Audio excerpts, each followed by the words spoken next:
90களில் Rajini sir, Kamal sir, Vijayakanthan, Ramarajan அவர்கள், கார்த்திக், பிரபு, சத்யராஜ், இப்படி பெரிய பெரிய ஆர்டிஸ்ட். அவங்க தான் 90ல் அப்படி அவங்க கொடி தான் பறந்துச்சு. அப்போ இவங்க எல்லா படத்துக்குமே இளையராஜா மியூசிக் மேக்ஸிமம். அவர் மியூசிக் நம்பி தான் இத்தனை ஹீரோக்களும் இருந்தாங்க. இதுக்கு இடையில் 2 பேர் வளர்ந்தாங்க, 2 பேர் வளர்ந்து வந்தாங்க. ஒன்று தளபதி விஜய், இன்னொன்று தல அஜித். மற்ற எல்லாருமே இளையராஜா சாரை நம்பி போய்கிட்டு காலத்தில் இவங்க 2 பேருக்கும் ஆரம்பத்தில் 5-6 படம் தொடர்ந்து மியூசிக் பண்ணவர் தேவா சார். அவங்க வெற்றி அடிச்சதுக்கப்புறம் இளையராஜா வந்து 1-2 தான் பண்ணியிருக்காரு. ஆனால் இன்னைக்கு எம்ஜிஆர், சிவாஜி, ரஜினி, கமல், இன்னைக்கு விஜய், அஜித், 3வது தலைமுறை. இன்னைக்கு இவங்க ஒரு தளபதியாகவும் ஒரு அஜித் ஒரு தலையாகவும் இன்றைய உள்ள ஜெனரேஷனுக்கு பெரிய ஆள் நிற்கிறாங்கன்னா அதுக்கு அஸ்திவாரம் இவர் போட்ட இசை. யாராலும் எல்லாம் தெரிஞ்ச விஷயந்தான். இப்போல்லாம் தெரிஞ்ச விஷயம் திருப்பி சொன்னா தான் ஞாபகத்துக்கு வருது.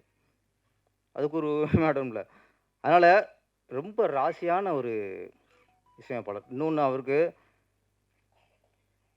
நம்ம பேசுகிறது, அவர் வாங்கின அவார்டு, நம்ம எல்லாரும் பாராட்டு பேசுகிறத விட மிகப்பெரிய ஒரு பாராட்டுன்னா சூப்பர் ஸ்டார் ரஜினிகாந்த் அவர்கள்.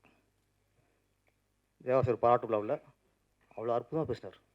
அவர் இசையை பற்றி, இந்த சூப்பர் ஸ்டாருக்கு அதை போட்ட அந்த அந்த அந்த மியூசிக்கை பற்றி.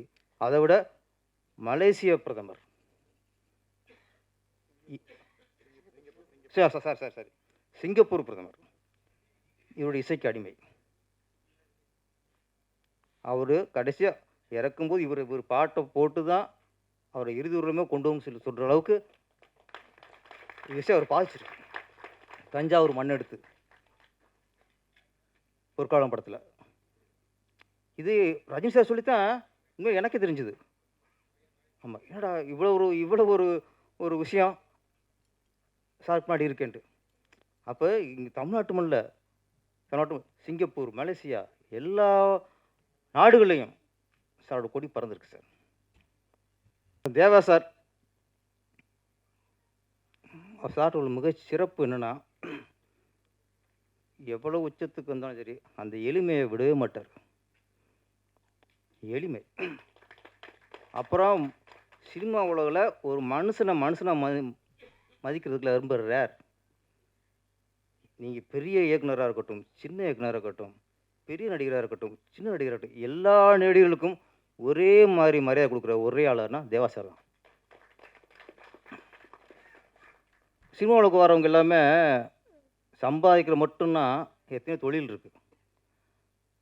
ஆனால் ஒரு இயக்குனரோ, ஒரு தயாரிப்பாளரோ, ஒரு நடிகரோ, ஒரு எடிட்டரோ, ஒரு கேமராமேனோ இவங்களாம் சினிமாவை தேடி வர்றாங்கன்னா அதில் முதல் என்னென்னா மரியாதை, புகழ், பேர் புகழ். இதுதான் முதல்ல அவங்க எதிர்பார்க்குறது. அதுக்கப்புறம் தான் வருமானம், சம்பாத்தியம்லாம். அது ஒருத்தனுக்கு கிடைச்சாலே அது மிகப்பெரிய வெற்றி. இப்போ என்னோட இதுக்கெலாம் சார் நான் வரும்போது அவ்வளோ என்னை மதிப்பார். எனக்கு கூச்சமாக இருக்கும், அந்தளவுக்கு என்னை மதிப்பார். அப்போ என்னையும் மட்டும் இல்லை, நானாவது ஒரு திருப்பாச்சி ஒரு படம் கொடுத்து அதுக்கப்புறம் போனேன். புதுமுக இயக்குனர் வருவாங்க, என்ன தம்பி அப்படி அவ்வளோ மரியாதை கொடுப்பாரு. எனக்கு அவர்கிட்ட இதெல்லாம் அவர்கிட்ட வந்து கற்றுக்க வேண்டிய விஷயம். அது சினிமாவில் வந்து ஜெயிச்சிட்டா பெரிய கொம்பனில் பெரியவன்லாம் யாரணும். ஜெயிச்சவங்க பூரா அறிவாளிங்கள இந்த சதுர சார் பாட்டு மாதிரி தான். வெற்றி பெற்ற மனிதரெல்லாம் புத்திசாலி இல்லை, புத்திசாலி மனிதரெல்லாம் வெற்றி பெற்றதில்லை என்ற மாதிரி. அதே மாதிரி தான் இங்கே எல்லாம் சிலருக்கு வாய்ப்பு கிடைக்காம முடங்கியிருக்காங்க, அவ்வளோதான். வெற்றி அடைஞ்சிட்டு அந்த பெரிய வேணும் காட்டிக்கிறது அதெல்லாம் இங்கே வேஸ்ட். அப்போ இவங்க தான் சார் சினிமா உண்மையான கலைஞர். அவங்க வரவங்க சினிமாக்காரன் தானே, அவர் படைப்பாளி தானே. அந்த படைப்பாளிகிட்ட என்ன இருக்கிறோ அதுக்கு தகுந்த மாதிரி தன்னை மாற்றிக்கிறாருல, அவர் தான் கலைஞன். அவர் உண்மையான கலைஞன். நான் பெரிய இயக்குனருக்கு தான் மியூசிக் பண்ணுவேன், நான் பெரிய நடிகர்களுக்கு தான் மியூசிக் பண்ணுவேன். அப்புறம் நீ வியாபாரி, நீ கலைஞன் இல்லை, நீ வியாபாரி.